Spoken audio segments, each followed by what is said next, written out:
Hello, everybody. This is Brian O'Hearn back again. I want to start out the program by saying that I'm basically a revenue man. I always say that on all these programs. I believe in getting out and earning a living, and then once you earn a living and while you're earning the living, providing you know you're pretty sure of having the money come in, then you can have mortgages and you can do things like that as long as you don't overdo it. So I profess revenue, and I have all the way along since my green papers to now, but we've kind of run out of time because we don't have any additional recurring profitable revenue coming into town. It's been flat for many years. Many people mention that to me as I walk around and talk to people, which I do quite often. And I want to say that the current and past 10 years worth anyway of selectmen and Board of Finance, they deserved a grade F. Got a couple teachers there on that commission, and they get a grade F minus, actually, an F minus for their performance in trying to get more revenue into town over the last 10 years. Additional profitable recurring revenue, which helps to pay for all the things we want and need. Now, you do hear a lot of people talking now about the things we want and need. Everybody's trying to go around and spread the word that we need this and we need that, and we're way behind on this and we're way behind on that. But you don't really find anybody leading the charge for additional profitable recurring revenue, except for the Economic Development Commission and the town manager, and I think they're doing more business as usual than anything else. Maybe something will emerge from it, but I don't think so. And I think it's going to take many years for us to get to the point where we're in the driver's seat when it comes to being able to afford a lot of the things we want to afford. So in the meantime, people will go to the taxpayers who right now don't have a lot of money. And even the interim finance director, Jane Wall, said things are tough now. We're not likely to get much additional revenue in for a few years, and the taxpayers are hurting a little bit, so it's going to be rough times. She said that. And the town manager at the public hearing for the budget told the school people probably be 2 or 3 years of zero budgets there. Could be more or less, but give them a grade F. And I don't think I ever got an F or an F minus when I was in school, and now here I am giving the teachers a grade F for their 10 years of not building the revenue. Matter of fact, in my view, and it's my view, that they were most instrumental in trying to retard the revenue for various reasons, mostly because of the extreme conservationist approach that they take to everything in life here in this area. Our whole town is watershed almost. So if you stop any development in the watershed, you're never going to get anything done here. And it's kind of like, it's a tough one. It's a tough nut to handle. And everybody wants to give everybody else's land to the land trust and put everybody else's property in the land trust, but nobody wants to tear down their house and put their property in the land trust. That doesn't happen around here. So I want to start this program by saying they get a grade F and F minus. I keep forgetting to put the minus on there, but they get a grade F minus, and I don't think that's going to change for quite a while. Maybe at the elections you'll take a different approach, but I doubt that. I don't think so. I think you're in for a long haul here of very, very difficult budget years, and that's what I want to talk about tonight. So remember, I'm really a revenue guy. I don't like to be sitting here talking about this kind of stuff. I don't spend much of my life talking about this kind of thing, except to identify problems and then try to help people fix them. And as I said on a previous program, whenever I go and try to help people fix problems, they thank me. And they say, thank you very much for telling us all that bad news. Now we're gonna have to go try to fix it. And if you got any good ideas, Brian, on how to fix it, please tell us. And then we'll if we agree with you, we'll listen. If we don't, we won't. And of course, most people do, when they're open to getting feedback from as many people as they can, they usually succeed in the long run. And it doesn't matter who the person is, what the person is, or what the background is, but if the absolute value of the information they're telling you is accurate, then you know, you should listen to them. If you don't, you're doomed to failure. So now I'm going to go to the next slide to remind you once again that the town budget referendum for fiscal year 2013-14, that's from July on for a year, is Saturday, June 1st, 2013, 2013, at the Pearson Middle School from 8 a.m. to 8 p.m. This program is intended as an update to the property owners and business owners, commercial and industrial, of the town of Winchester concerning the fiscal 2013-14 budget to be voted on at the June 1st, 2013 town budget referendum at Pearson School from 8 a.m. to 8 p.m. Or if planning to be absent that day from town, you can get a ballot at the town clerk's office in the town hall. Many people have told me on the street that they've already done this and that they're going to do it because they won't be around on the day.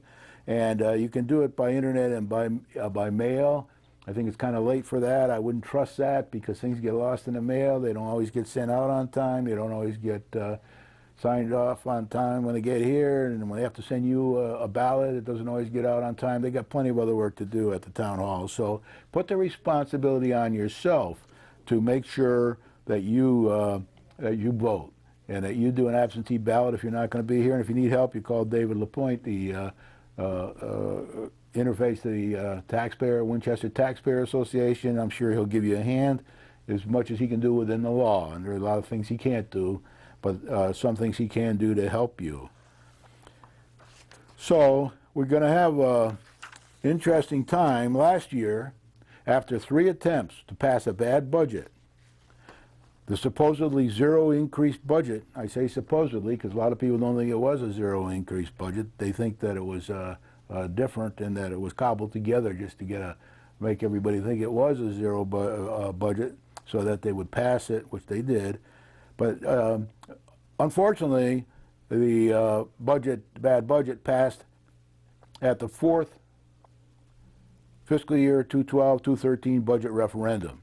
Despite many fiscal conservatives with business experience, including 2 Republican selectmen, Kenneth J. Fracasso and Glenn Albanesius, strongly suggesting that the taxpayers turn the budget down, turn the bad budget down, until the results of the ongoing property revaluations were known. Now, we were in the middle of a property revaluation. We do it every 5 years by state law. When this budget was going through the process, we were urging people not to pass the budget at that time. So they were strongly suggesting that the taxpayers turn the budget down until the results of the ongoing property revaluations were known. They suggested that the revaluation could possibly raise the mill rate by about 21% or so, possibly 21% or so. And they told everybody that. We put it all out all over town. We wanted people to know that there was bad news coming, and we thought it would be a mill rate increase of about 21% or so, because the large amount of significant property devaluations that were expected as a result of the revaluation. With bad times in Winsted, a lot of people were foreclosing on houses. A lot of people were selling houses inexpensively. There were more houses sold and not sold than expected. They wanted these people wanted a good balanced budget with inefficiencies reduced. We have plenty of inefficiencies across all the parts of our budget, between the schools in the town and all that kind of thing, and within town organizations as well. So they wanted a good balanced budget with inefficiencies reduced and enough money allocated in a resulting reduced budget. They wanted a reduced budget to get rid of the inefficiencies and keep the mill rate lower than the 21% increase. So they wanted the reduced budget to begin to restructure the town and school services and restructure for continued balanced budgets in the future and reinvestment for the much needed growth that we need. There are plenty of things we can do to grow the tax base in this town in a profitable way. It'd take a long time. I think it's going to take 20 years myself. I could be wrong, and I hope so. I'll be 95, 96 by then, so I probably won't be around to see it, but I have relatives that will be, and future generations, of course, too, if we can pull it off. We might not be able to pull it off because we haven't been able to do it in 20, 30 years, so the odds are not in our favor. We have to do a lot of work there. So anyway, if you look at this slide, you see a possible 21% mill rate increase was projected last time. We asked people not to vote for that fourth referendum for the budget, but to send it back to the selectmen and the Board of Finance and the Board of Education to redo it, come up with a better budget, what we would call a good budget, more balanced. We wouldn't all be able to do it all in 1 year, and that's why we suggested they have a 5-year plan. Some people have a 3-year plan, and people in worse shape have a 5-year plan, and they lay it all out for everybody, so when they go to vote on the budget, they know what to expect for the next 4 or 5 years as well, and that helps. But this time around, again, you don't see any 3 to 5 year plan here. They have a 10-year plan, but it's not very good, and you really see it on a piece of paper. It's just talked about in various meetings, and little bits and pieces are thrown at you. But after the budget was passed on the fourth attempt, the vision appraisal, 212 property revaluation results were made public. We had a strong feeling that certain people in town knew what the results were going to be because they're very close to the vision appraisal people. Nobody knew for sure exactly what it was going to be because there are state recommendations in there that certain things be counted, as I said on a previous program, and certain things aren't counted, and it's hard for anybody to know what all these different combinations are. And it took Vision Appraisal a year to come up with all the information, and they had inside knowledge, they had inside information, they had the people to do the job, were paid to do the job, so they but they were very mum about what the results were going to be until the last minute. I don't blame them for that. And then even when the results were made public, we had to go through an appeal process, which changed them all the way up to almost now, a month or two ago. So after incorporating the recommendations made by the state, you can't count this and you can't count that, you can't count this and you can't count that, and you can count something and you can't count something, all that kind of stuff. And there's a lot of that stuff. You can get a copy of it from the assessor's office in the town hall. It would take me hours to read it all and go through it all with you, and it would take us all a long time to even try to understand it. There's a lot of sort of wishful thinking in there, finger in the air type stuff. And but anyway, after incorporating the recommendations made by the state, the average town of Winchester residential property value was reduced by about 18%, not the 21%, but 18% or so, maybe even a little less than that. It's hard to get the right number from anybody because they throw numbers around that aren't there's 17.7 or something, and there's the 18, there's a 16.8, but that doesn't include certain things like cars or boats or trucks or whatever, and it's very hard to pin all that down, and none of us want to spend a year trying to find out that last little teeny bit of information. So it's about 18%. The average commercial property value went down by 11.27%, and the average industrial property value went down by 13.02%. Now those are very, very, very tough numbers for people. Very tough numbers. The value of their property went down. That's not good. Most people consider that to be bad. Now, this was a funny revaluation because there were a lot of people running around trying to get their properties reduced in value. And they were trying to do that because they didn't want to pay any more taxes on them. A lot of them are retired. A lot of them want to leave it to their children. They want to go to Florida. There's more people at a retirement age and people who simply can't afford any more taxes. There's all kinds of things like that. So the residential property went down 18%, commercial property 11.2%, and the industrial property 13.02%. As a result, the selectmen now for this next coming budget that you're going to be voting on June 1st from 8 to 8 at Pearson Hall or by absentee ballot, the current selectmen and finance board, 5-2, it was 5 liberal Democrats and the 2 fiscal conservative Republicans, 5-2, that the fiscal year 2013-14 mill rate will be raised by 4.77 mills and another 1 mil added for the fund balance reserve. So the total requested in this year's budget is 5.77 additional mills, or a 22.69% mill rate increase. Now you will hear around town and around the place a lot of disagreement about that, because those that are in power on the finance board and the selectmen and all their supporters, the Nader representatives and all their people, they all want to see this budget pass.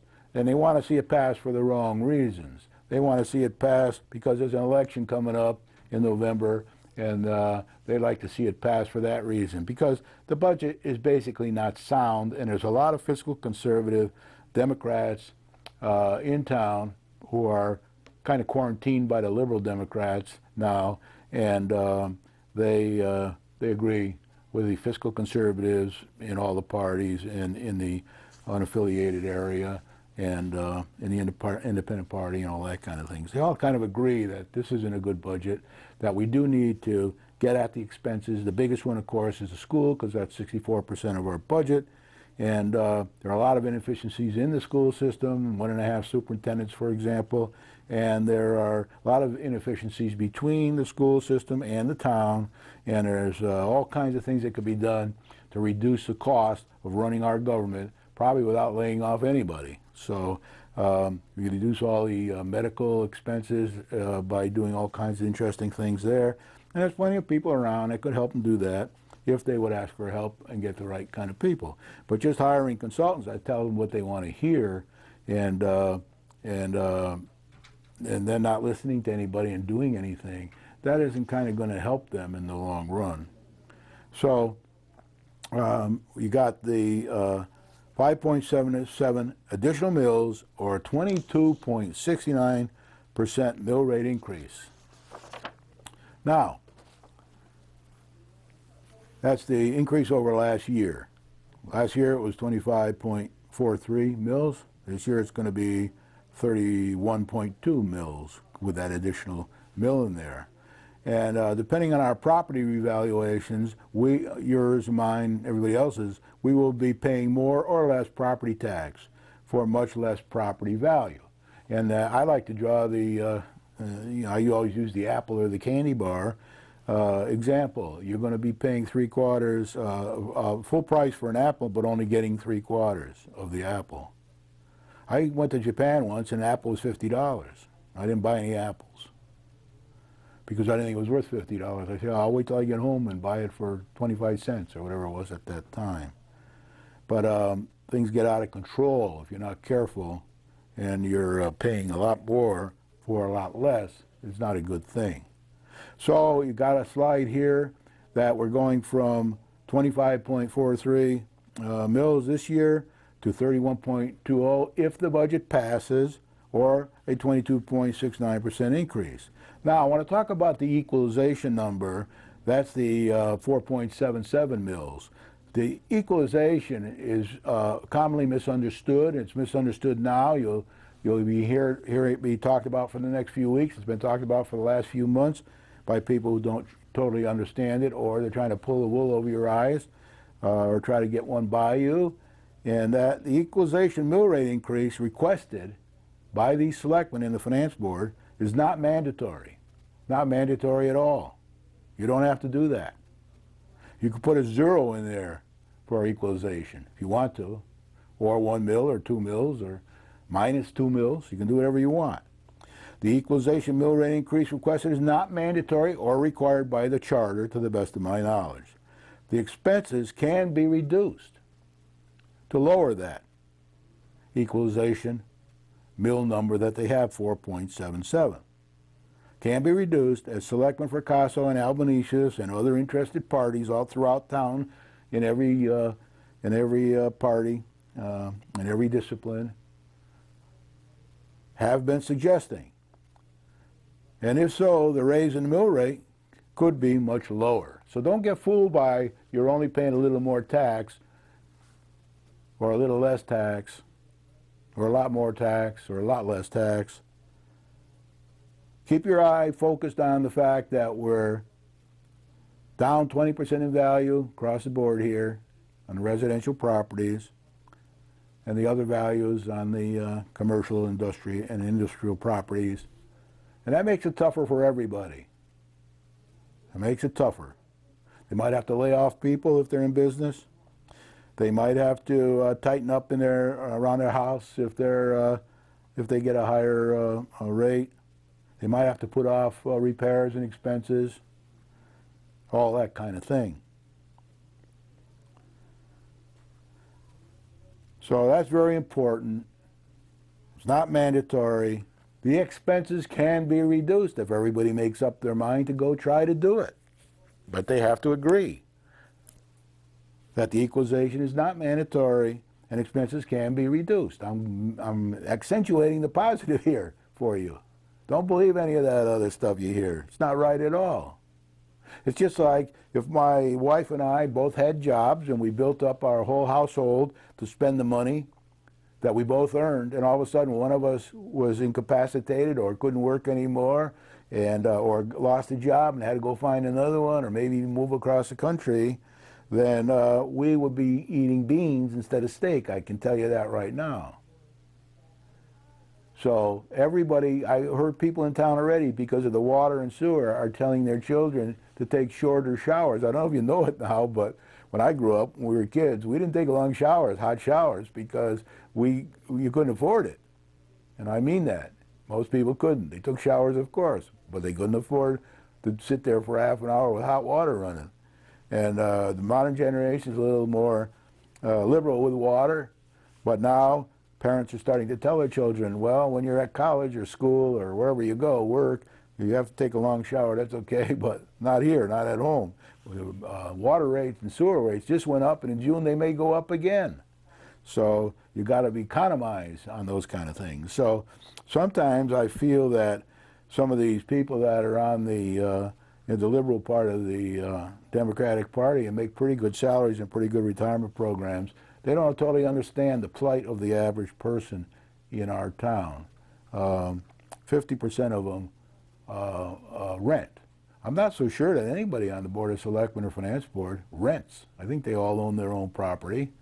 I don't know about Rinzullo, but I'm pretty sure all the rest of them own their own property, and you know, they're in pretty good shape. They're in the 50% of people that do own property, and not in the 50% of people who don't own property. So we like to keep our eye on everybody, all our relatives, our friends, our neighbors, and everybody else's relatives, friends, and neighbors, and make sure all of us get a good balanced shake. So the next question you'll see on the next slide is the town going broke? That's a big question around town. Are we going to go bankrupt? Is the town going broke? Nobody knows the answer to that, but we got a pretty good idea, which I'm going to talk a bit about tonight. I want to get this out before the budget because everybody else is going to tell you to think positive, and everybody else is going to say, don't talk about the problems. Don't say the things that are not pleasant to people's ears. Well, somebody's got to do it. Somebody's got to tell the kid to keep his finger out of the electric socket, and especially if he's got a wet hand, or she has a wet hand. So, is the town going broke? It's a big question we have right now. The next question is, if the town goes broke, and so in one way or another, I don't think it'll ever become extinct, but it might be a lot smaller, have a lot less facilities, a lot less advantages in town. They're already having trouble just fixing up the baseball fields, the roads, the infrastructure. They want to build a new school. They can't sort of get the cart before the horse here, you know. They're trying, and I don't blame them for that. That's a good try. So the big question number 2 is, will it take you down with it? You and your family? Will you have to leave town? Be away from your extended family? Will you have to sell your house at a reduced price? Will your house get taken over by the bank? Will there be a foreclosure sale because you can't make the payments? Will you or any of your friends and neighbors and extended family be in real rough shape and have to change your whole lifestyle because the town is in such bad financial shape due to lousy management since 1994 by the Board of Selectmen, financial management we're talking about, Board of Selectmen, and the Board of Finance Board. I have sometimes hard time remembering that because they do so little. So it's hard to even remember we got a finance board. In Torrington, we know we got a finance board down there because they're all separate, and they all are really well qualified, and they're tough people, and they're fair people, and they try to do their best down there. Up here, there's a lot of politics involved. Whenever I go anywhere near Torrington, I hear all about it from everybody. I just got a dose of it yesterday from somebody for an hour down there that I knew when I was a child. So anyway, will it take you down with it? We don't want them to take you down with it. And we want everybody to succeed here. And the only way to succeed is to face the problem. Now, if this budget passes at the June 1st, 2013 referendum, without all of the facts being known, and I'm going to talk a bit more on this program tonight, property owners could perhaps be in for a large, say 10 mill rate increase, because that's probably what it would take to straighten out this town if we could afford it.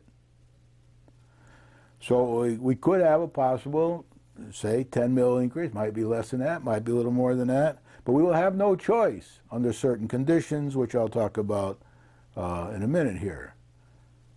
Mill rate increase, a 10 mil rate increase towards the end of this calendar year. We could have it at the end of this calendar year. We're already got a lot of problems that I'll talk a bit about tonight, more than I can talk about tonight, to be honest with you. But one of them is cash flow. We owe our vendors a lot of money. We owe all the school vendors a lot of money. We owe millions of dollars to people who provide us with services and product, and we can't pay them all. And we're robbing from Peter to Paul to do that. I hear rumors of some things still going on, even though Henry's been gone for a long time, and I don't blame him for anything. I think he's going to come out all right in the long run. I'm not positive. People are human. He might have done some little thing, but I don't think he's done everything that he's being accused of. I think it's more of it's always easy to blame the last guy. Remember, I once told you on this program, well, the last guy to leave is the one who gets all the blame. So when I left companies, even though I was leaving for a better, stronger job in another area, recruited by another company, I used to hand out little buttons that said, blame it on Brian, because everybody blamed everything on the last guy who left the company, including me. That's how it happens, and that's a bit of human nature, I guess. So 10 mil, possible increase towards the end of this calendar year as more financial bad news surfaces. And there's plenty of financial bad news being rumored. It may surface. There are things going on that will surface it, like the audit. There are other things like the state police investigation of our finance department, things like that. Well, if you think that's all going to be good news coming out of there, I got a big surprise for you. It isn't. Some of it will be good. Most of it will be good, but some of it will be bad. It could be it doesn't take much to tip our Apple Card over now. This Apple Card is about ready to be tipped over. And they'll tell you, oh, no, this is the beginning of the new Winsted, and that we're going to have to bootstrap the town, and, if we don't pass this budget, we're not going to ever make it. Well, it's just the opposite. If you pass this budget, you're probably never going to make it because you're not facing the real problems right now. You lost a year last year by voting for a bad budget. Nobody did anything about it over the year. We're now in worse shape than we were then, much worse shape than we were then. And we could even be in much worse shape next year if we don't stop now, turn this budget down, and tell them to go and come back with a good budget that's more along the lines that we as taxpayers would like to see. And it's that simple. That's why we have in the charter the right to vote on these budgets. And a lot of people do vote on them without getting proper information. They believe what they hear from a lot of people, and that's not good. So we got to get going there. And the bad news are going to surface, and the inability to pay the town and school creditors. If that happens, we can't meet a payroll. either in the school or in town, or we can't meet creditors' demands because we owe money for too long a period of time. If these complaints are filed, or somebody sues us in that respect, or a payroll is missed, or a bond payment is missed, principal or interest, or a lawsuit is filed by somebody because we're inappropriately doing things according to the state statutes or the town charter, we could be in for some very bad times. Very bad times. And I'm trying to get this message across to you tonight before you vote. Now listen to all the other programs. You'll hear what they have to say as well. And if you want to take that chance, if you want to take the chance of going down with a ship, then you do whatever you want to do. You can either vote yes or no. That's up to you. But I'm trying to give you the other side of the story so you just don't hear that from the majority that was not helpful at all in getting us revenue. You know, the Republicans and the unaffiliateds and the Taxpayer Association and every other group in town, except the Liberal Democrats, wanted to get more development in this town. But for various reasons, which I'm not going to go into tonight, these people have been against it. And one or two of these people have been on the board for 10 years were against it more than anybody else in town, as far as I could see. And I've been studying it. I'm hoping that Ralph Nader can come up with $50 million and solve all our problems without having to go to the taxpayers. Now, if he can go to new taxpayers, additional recurring taxpayers, then that feather in his cap for that. Now I'm going to put up one slide for quite a bit of time here. They might show me once in a while, or the businessmen slide that I always use. But it's reasons to vote no. Everybody else will tell you the reasons to vote yes. I'm going to tell you what I think, and a lot of other people think, are the reasons to vote no. On June 1st, at 8 a.m. to 8 p.m. at Pearson Hall or at the town clerk's office. If you're going to be away on that day, you can do an absentee ballot tomorrow, next day, any day except Saturday and Sunday. They're closed. Fridays they have a half a day. Thursday they're open till 7 to 7. They have a long day. And the other days they're open from 7 to 4. So if you can get down there to that town clerk's office, give them a call, try to arrange something. And if you're not going to be around on the voting day, it is a pretty busy time now with holidays coming up and everything for everybody. So let's go into some reasons to vote no. The present budget proposal is another bad budget, as was the last one, and you lost a year on that, trying to right some of the wrongs that were in the last budget. The current year's budget, that'll be up in the end of June, is now running over on expenses and under on revenue, compounded by a state-mandated 2011-2012 audit that is about 1.5 years late, an inability to pay millions of dollars of bills owed to the town, school, and other vendors, the firing of the town finance director of 32 years or so, who might turn out to be innocent of the charges. I hope so, but you never know. We'll find out when we get that state audit investigation done on the finance department. And I hope he is innocent. On the other hand, that will probably cost the town some money, because if I were him, I'd probably sue the town, although my own approach in life has not been to sue the town, but to try to work around the problems and get with them and try to resolve some of the problems.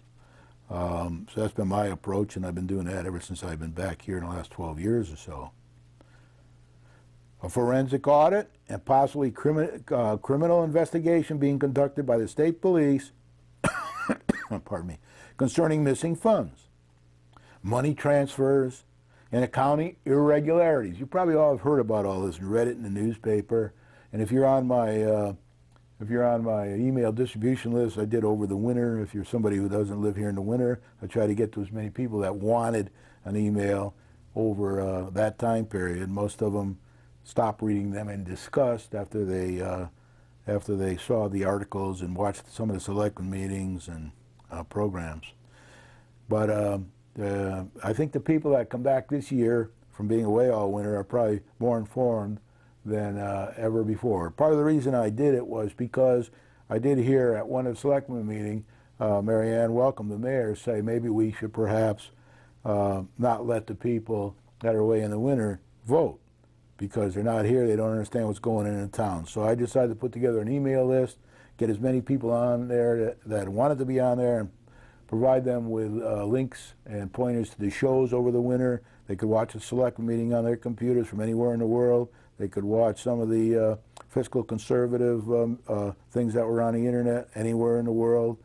They could read all the articles in the newspapers with pointers to the Register and the Citizen over the time. And I think they all got a pretty good idea now that we're on the list, what's going on. Some of the people around town here probably don't have as much knowledge about it as they do. An increase in the deficit, unofficially projected to be between 2.4 million, which is the latest number they've been talking about. It changes every week. It was 3.2, then 2.8, now it's 2.4. But there are people studying the numbers, and they're very smart people with good backgrounds. They think it could be closer to 4 million by the time all the truth comes out here. There is a feeling always, whether it's true or false, that the people that have the bad information are dragging their feet and don't want it to come out till after the budget passes or perhaps the election up in the November time frame, because this is an election year, and we are a 90% political town and 10% financially astute town. So politics usually wins out around here for some reason or another. This is a town where Ralph Nader was born.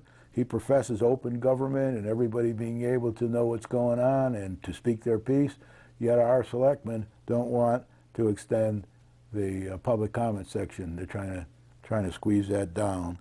And as they do that, of course, what happens is the people get more upset and they do more silly things than perhaps they should be doing. But that needs to be managed too.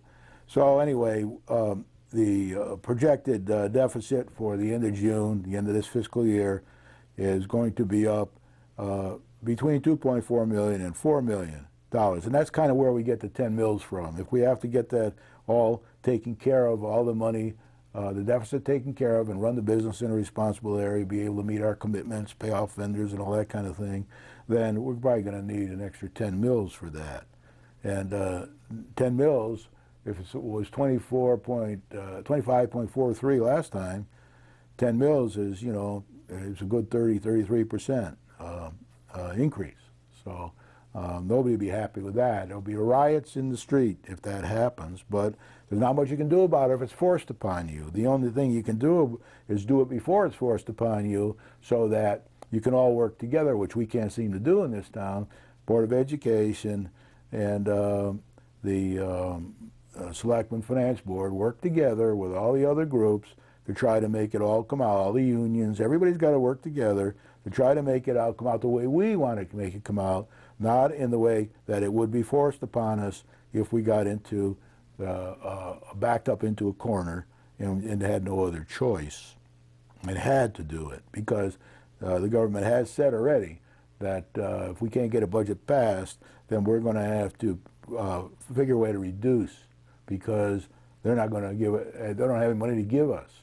We're already got a problem there because we've got money from them in our budget this year. We got money coming in from them in our budget this year that's proposed, the one you're going to vote on June 1st, and they're already telling us it's going to be less, it's going to be reduced by $250,000 to $500,000. So it's going to be a reduction. So we got a real problem there. Now that's the kind of thing I would never budget that way. I wouldn't put anything like that in the budget, either insurance money coming in on a wing and a prayer, or the state giving us money when they're basically telling us they're not going to give us money.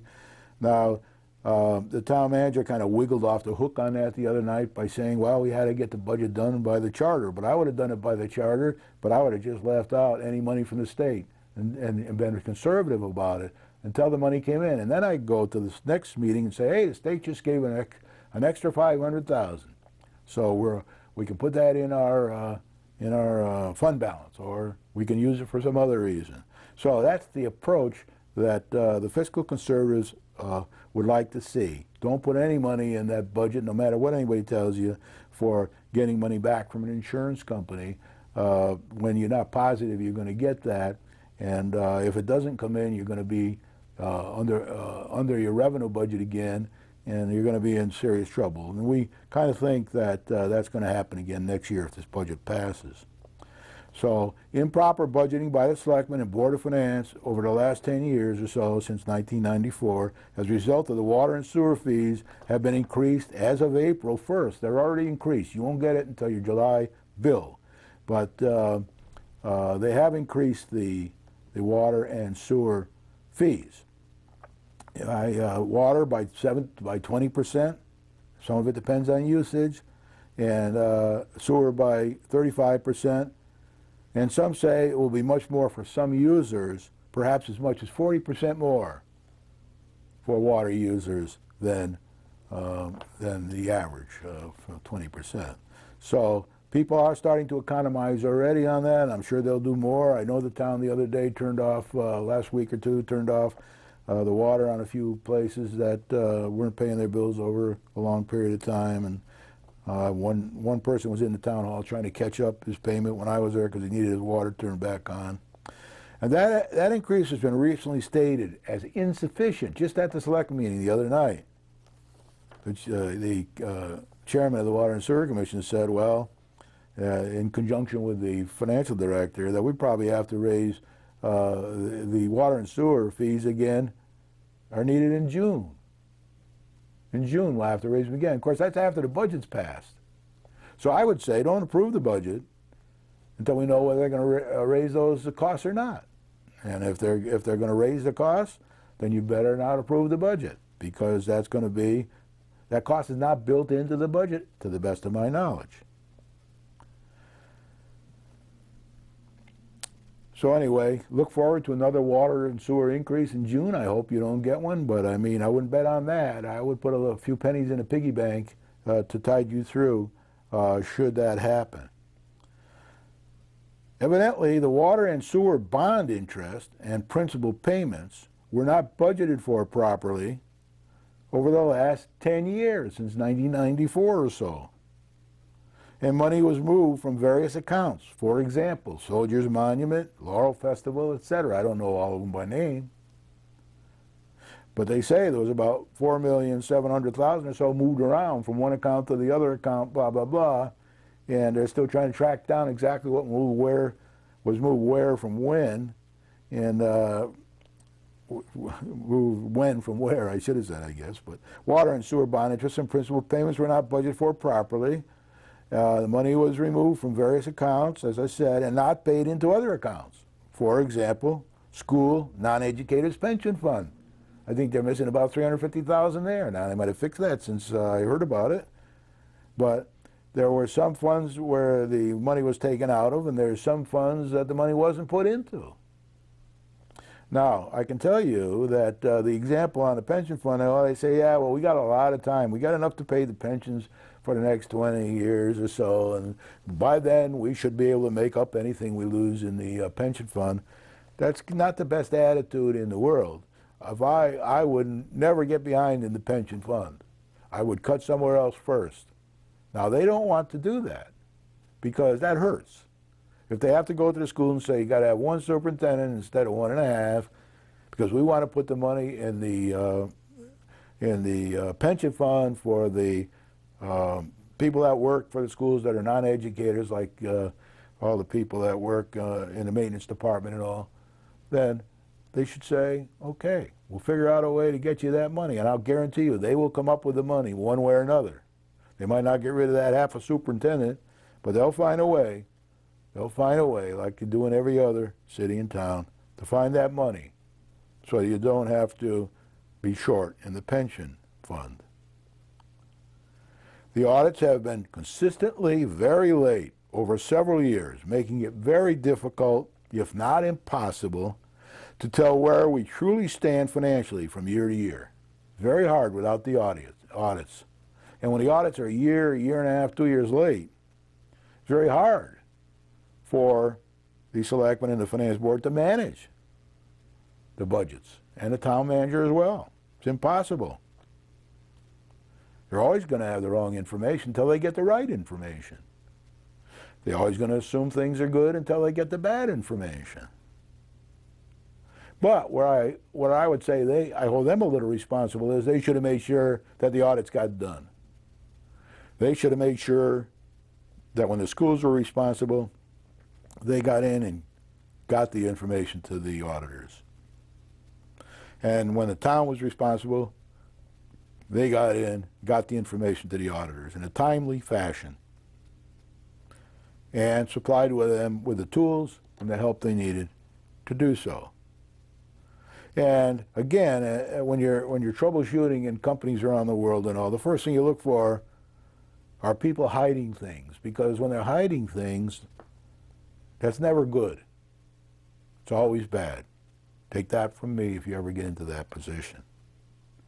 You can't hide information where people's lives and livelihoods are dependent upon having that information, managing by the information, making tough decisions where you have to, and making easy, positive decisions where you can. So it's not possible, if you don't have the information, to tell where we truly stand financially from year to year for budgeting and management purposes. The Selectmen and Finance Board have been warned by the auditors over the years about problems in the financial area, but apparently did not pay any attention to the auditors' frequent advice. It was over and over again.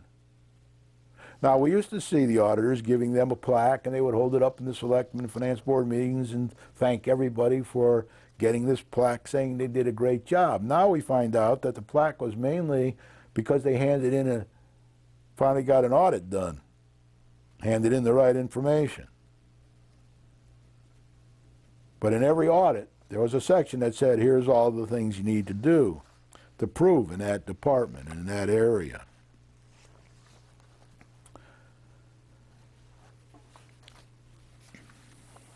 Over the last few years, cash flow has been a continuous problem.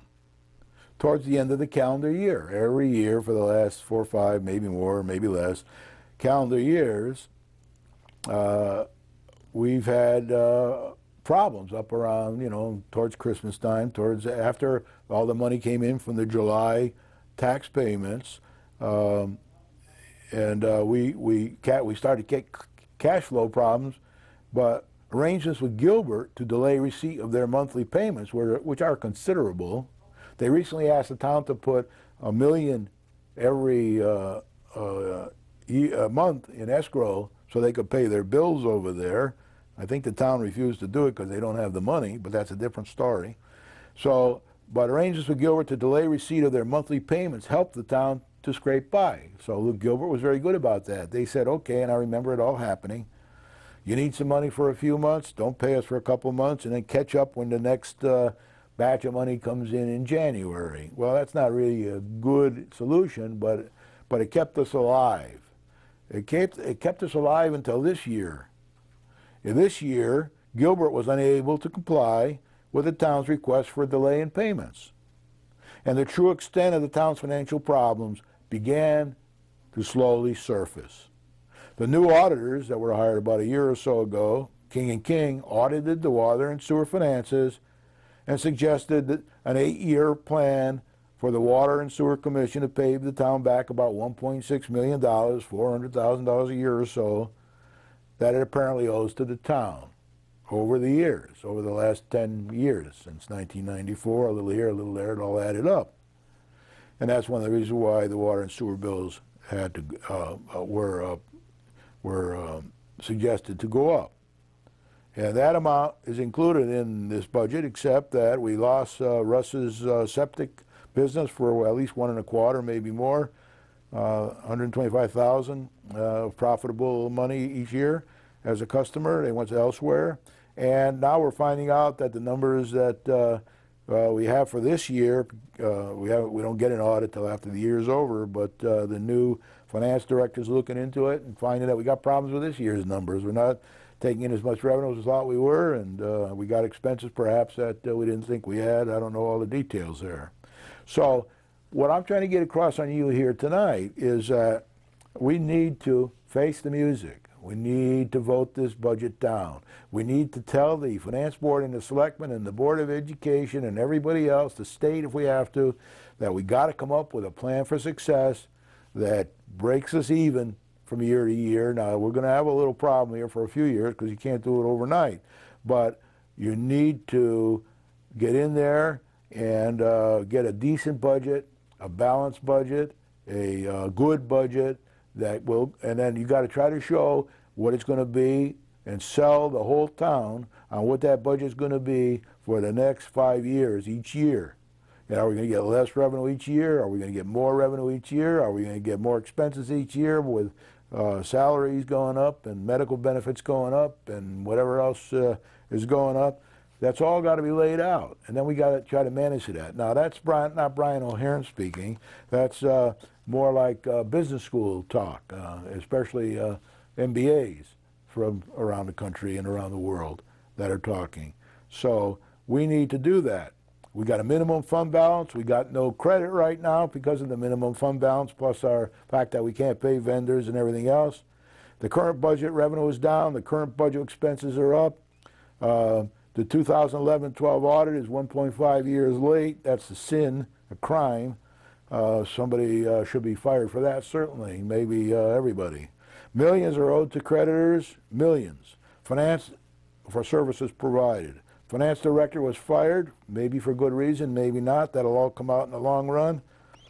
State police investigation, we don't even know when that's going to be finished. And we don't know anything about what they found so far or anything like that. Perhaps there's funds missing. We don't know whether there are or there aren't. It's hard to do budgets when you don't know any of that information. Funds are unaccounted for. They're not in certain accounts. We don't know where they went, and we can't really pin all that down. We can probably tell some things but not others. There are accounting irregularities been in the paper all year. There's a large deficit increase, somewhere between 2.4 and 4 million. Well, we won't know that for X more months when we get all the audit done and the police investigation and every other darn thing. There's improper budgeting.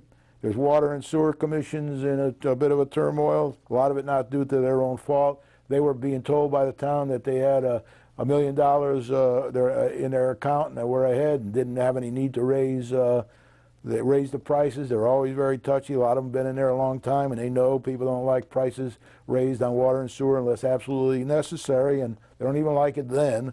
But the commission thought they had money in their fund for repairs. They thought they had money in there for $1 million or so to keep going without raising the fees. But as a result of the fact that they didn't have money in there, after being told by the town they did for many years, the water and sewer fees have been increased, as I told you. The audits are consistently late. Money is moved from the accounts. As I said, auditors' advice is ignored over the years. Cash flow problems persist. Got them right now as we speak. If the town owes you any money, better get in line for it, just in case. The new budget revenue and the plan they're forcing down your throat here in June 1st, 8-8, Pearson Middle School. The new budget's revenue is questionable in there. I already mentioned some examples of that already. They got money in there for an insurance claim. They got money in there for money coming from the state, which might not. And that adds, you're talking $1 million right there, one way or another. And the new budget expenses are questionable. We all question those, whether or not they skin the budget down so much that we can't afford to live with it.